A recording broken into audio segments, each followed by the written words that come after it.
નમસ્કાર, આજના એજન્ડા સાથે હું છું મનીષ અને સમાચારોમાં સૌથી પહેલા વાત કરવી છે રાજ્યના પૂર્વ નાયબ મુખ્યમંત્રી નીતિન પટેલની। નીતિન કાકા ફરી એકવાર ચર્ચાની અરણે છે અને જાહેર મંચ પરથી એમણે કંઈક એવું કહી દીધું કે જેનાથી જૂના મુદ્દાઓ અને વિવાદ ફરી એકવાર સપાટી પર આવી ગયા। અનામત આંદોલનને તેમણે એક રીતે સમર્થન આપી દીધું અને એમ પણ કહી દીધું કે રાજનીતિમાં દલાલો ખૂબ વધી ગયા છે અને દલાલોના કારણે ભાજપનો ખેસ નાખીને ખોટા કામ કરનારાઓ પણ વધી ગયા છે। રાજનીતિ જબરદસ્ત ગરમ છે। શું કહ્યું હતું આખી વાતમાં નીતિન કાકાએ, આવો સાંભળીએ। ભાજપ સરકારે બધાને બહુ મોટા સુખી કર્યા અને દલાલી કરતા કરતા આજે બધા કરોડપતિ થઈ ગયા। સીટો જ નહોતી, આ અનામત આંદોલન કેમ થયું?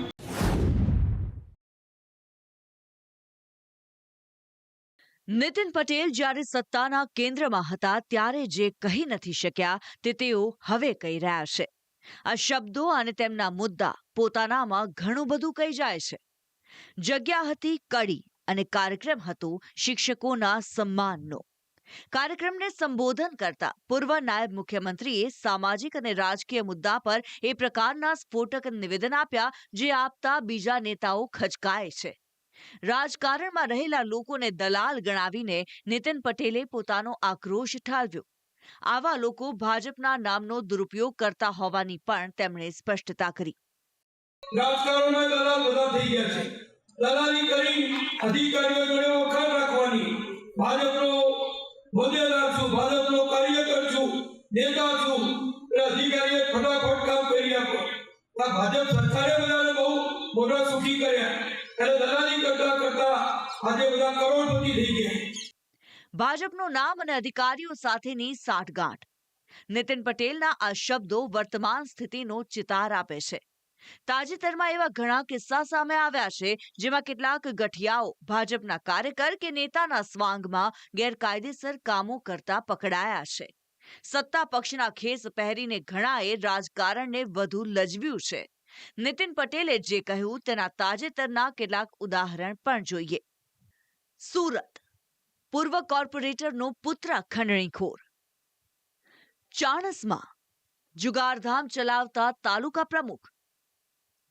વડોદરા, જમીનના સોદામાં નેતાની છેતરપિંડી। વિજાપુર, પાલિકાના પૂર્વ પ્રમુખના ઘરમાં દારૂ। ભૂપેન્દ્રસિંહ ઝાલા, ભાજપ સાથે કથિત જોડાણ।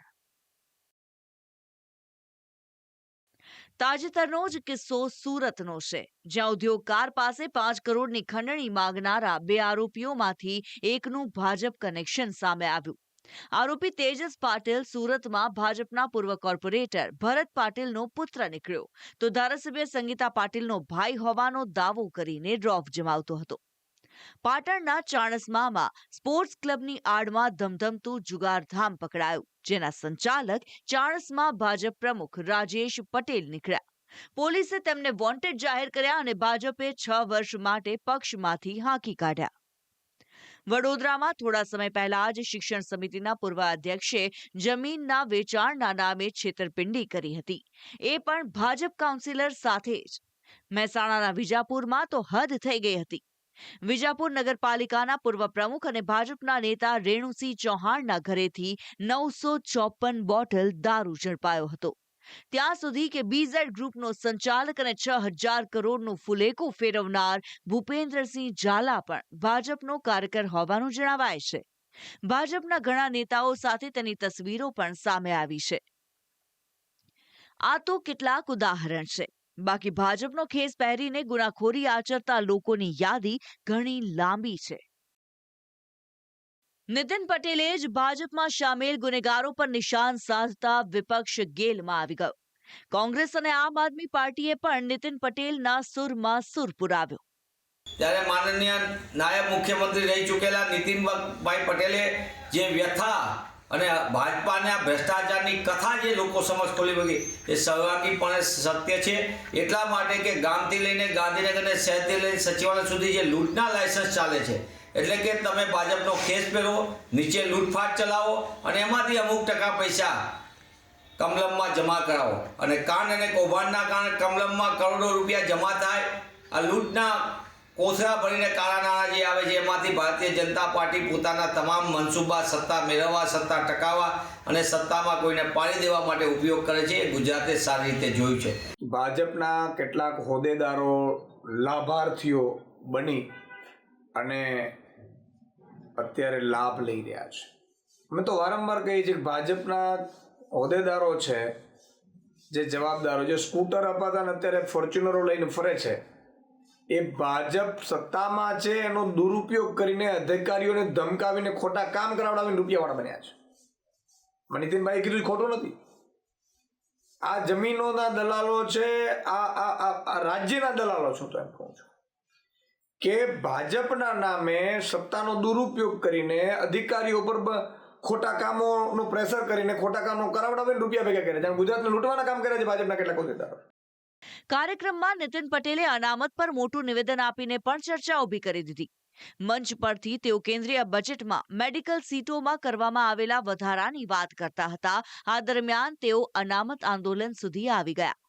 આંદોલન પાછળનું કારણ આપીને તેમણે એક રીતે અનામતની વ્યવસ્થા પર જ સવાલ ઉઠાવી દીધા.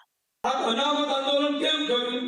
અનામત આંદોલન એટલા માટે થયું કે 90% 95% માર્ક્સ સામાન્ય વર્ગના બિન અનામત વર્ગના છોકરા છોકરીને આવે, પણ 95% આવે, 92% આવે તો પણ એને કદાચ મેડિકલની સીટો ગુજરાતમાં ભારતમાં ઓછી હતી ત્યારે એડમિશન નહોતું મળતું. હવે વધારે એડમિશન લેવા હોય ત્યારે ના મળે, એટલે જ્યારે બહુ જ ટકા આવ્યા હોય એ વિદ્યાર્થીને અસંતોષ થાય, એના મા બાપને અસંતોષ થાય, એના કારણે આ આંદોલન થયું.